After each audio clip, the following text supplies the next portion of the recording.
सच Sahib channel में आपका हार्दिक अभिनंदन और वंदन है। प्रिय साथियों, श्रोता बंधुओं, पिछले वीडियो में हम लोगों ने देखा था जो है कि संविधान पर कविता और अपने इतिहास से लेकर के बहुत से चीज़ों में मैंने थोड़ा थोड़ा संक्षेप में जो है कि वर्णन किया। आज हम लोग इस वीडियो में जानेंगे मायावती के अंधभक्तों पर। साथियों, अंधभक्त तो सभी के हैं। हम सबसे ज़्यादा हमारे देश में अंधभक्त मोदी के हैं। मोदी के अंधभक्त हैं। अगर मोदी ने कह दिया आम को कहो इमली है, तो सारे अंधभक्त एकजुट में कहेंगे इमली है, इमली है। तो ये नहीं होना चाहिए। अगर इमली है तो इमली है, आम है तो आम है। अंधभक्ति के चश्मा को लोग जब तक नहीं उतारेंगे, जब तक लोग सत्य का समर्थक नहीं बनेंगे, तब तक देश का कल्याण और उद्धार नहीं हो सकता है। तो साथियों, हमारे समाज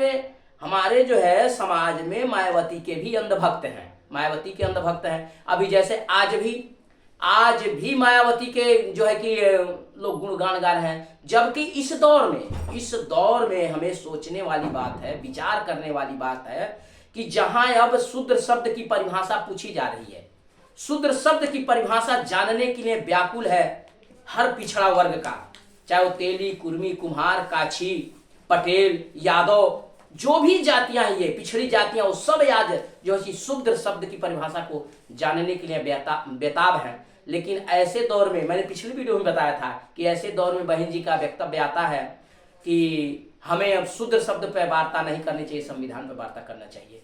तो बहुत ही दुखद यह बात है। आप लोग जानते हैं कि इस मोदी के राज में, मोदी के शासनकाल में कितने जो है कि बड़े पैमाने पर हमारे संविधान को तोड़ा गया है, मरोड़ा गया, टोटल ही संविधान को परिवर्तित किया जा रहा है। और इनका ये उद्देश्य बन गया कि संविधान को टोटल ही खत्म करने के लिए, इस संविधान को बदल करके तुरंत मनुवाद संविधान, यानी मनु के संविधान को पुनर्फिर जीवित करने के चक्कर में है। लेकिन बहन जी का एक बार भी वक्तव्य नहीं आया, चुप्पी साधी बैठी हुई है।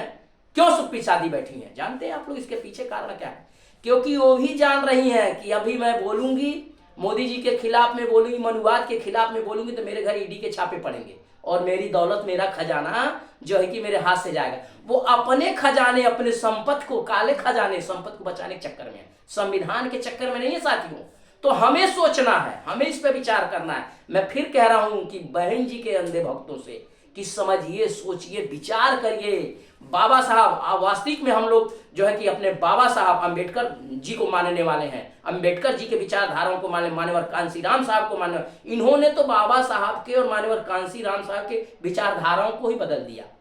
आप लोगों ने देखा। और 1995 में ही, ये 1995 में इनके दिमाग में मनुवाद हावी हो गया और टोटल ही आज भी ये टोटल मनुवाद के संरक्षण में लगी हुई है। तो हमें इस पर सोचना है, विचार करना है। हमें अंधभक्ति की चश्मा उतार देना है, चाहे वो मायावती हो, चाहे मोदी जी हो। हमें जो है कि सत्य पे सोचना है, सही पे सोचना है।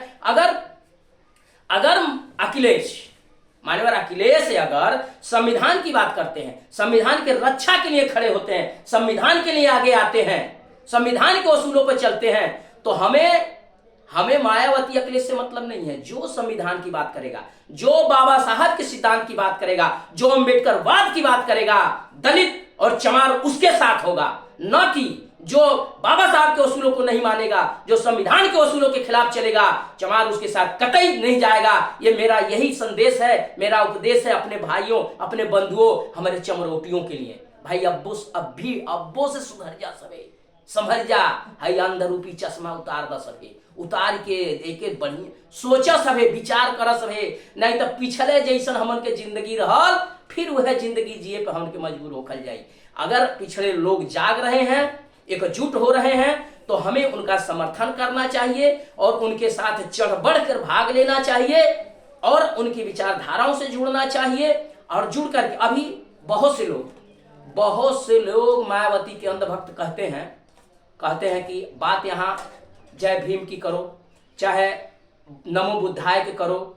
बहुत से लोगों ने अभी जो है कि आपको मालूम होगा कि ये लक्ष्मण यादव के ऊपर कमेंट कर दिए कि ये तो होली खेल रहे हैं और होली मनुवाद की बातें हैं।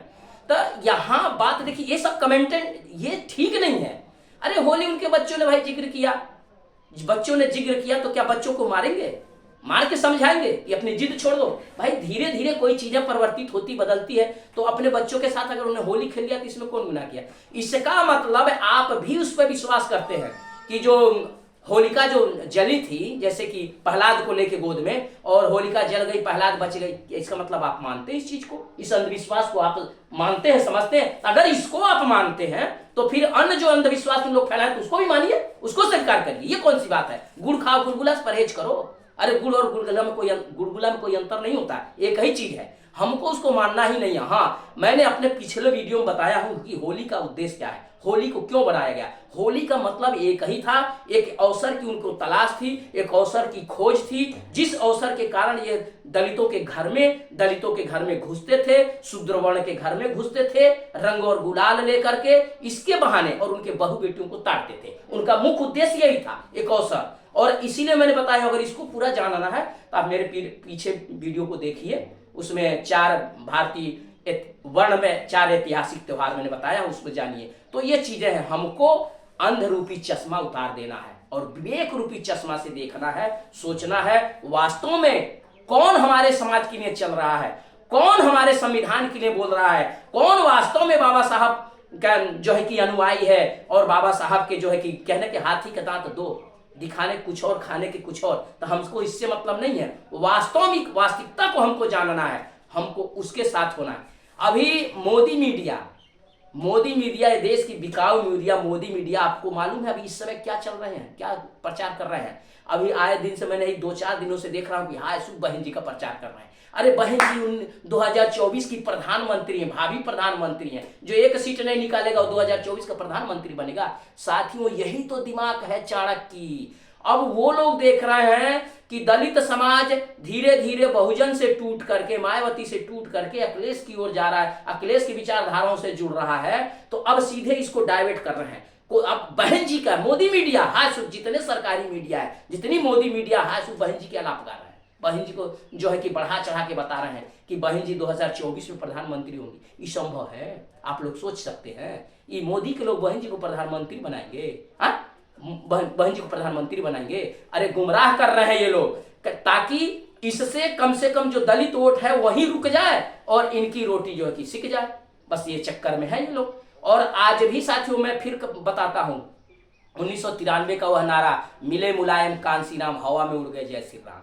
तो हवा में अगर ये दोनों मिल जाए, दलित और पिछड़े मिल जाए ना, तो जय श्री राम हवा में उड़ जाएंगे, कहीं नजर नहीं आएंगे। लेकिन ऐसी चालें चल के इनके बीचों में, दलितों और शूद्रों के बीचों में खाई खोद दी जाती है, खाई पैदा कर दी जाती है कि कभी एकजुट ना हो पाए।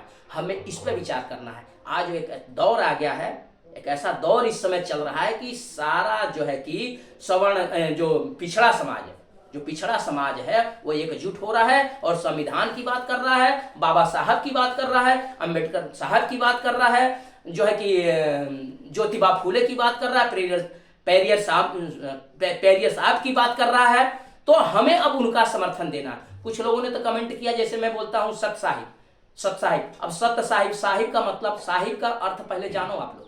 साहिब शब्द एक संबोधन है, और यह संबोधन महान व्यक्तियों के लिए होता है। जैसे बाबा साहेब को साहिब कहा गया है ना, साहिब शब्द से संबोधित किया गया है ना। तो साहिब शब्द ये है, साहिब शब्द जो है श्रेष्ठ महानों के लिए संबोधित किया जाता है, संबोधन में लाया जाता है। तो इसलिए मैं तो वास्तविक में जान रहा हूं, मैं बाबा साहब को ही कहता हूं सत साहिब, क्योंकि बाबा साहब हमेशा सत्य के समर्थक रहे। अगर बाबा साहब बिकाऊ होते, बाबा साहब अगर दौलत के पुजारी होते, बाबा साहब अगर जो है कि कहना चाहिए विलासिता के जीवन को भोगने वाले होते, तो आज दलितों जो है कि पिछड़ों के बच्चे डॉक्टर और इंजीनियर नहीं होते, आज दलितों के बच्चे विधायक और सांसद नहीं होते। तो साथियों हमें बाबा साहब को समझना है। बाबा साहब को समझने के लिए कोई जरूरी नहीं कि हम जय भीम बोलें। अगर कोई जय भीम बाबा साहब के विचारों से जुड़ना चाहता है, वो नहीं जय भीम बोल रहा है, तो उसको हम कटाक्ष न करें कि आप जय भीम क्यों नहीं बोलते। ये जरूरी नहीं है। ये जरूरी नहीं है कि संविधान को मानने वाला, बाबा साहब को मानने वाला बुद्ध के भी विचारधारा से जुड़े। ये तो अपनी अपनी एक विचारधारा है। जिस दिन जिसकी जो विचारधारा अपने अंदर में जिसे भा जाएगी उसे स्वीकार कर लेगा।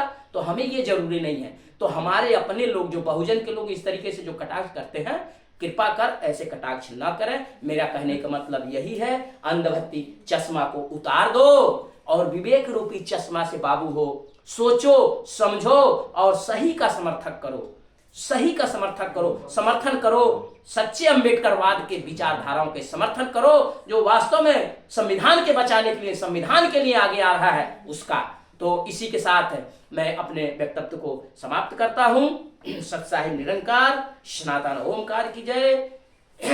जय हिंद।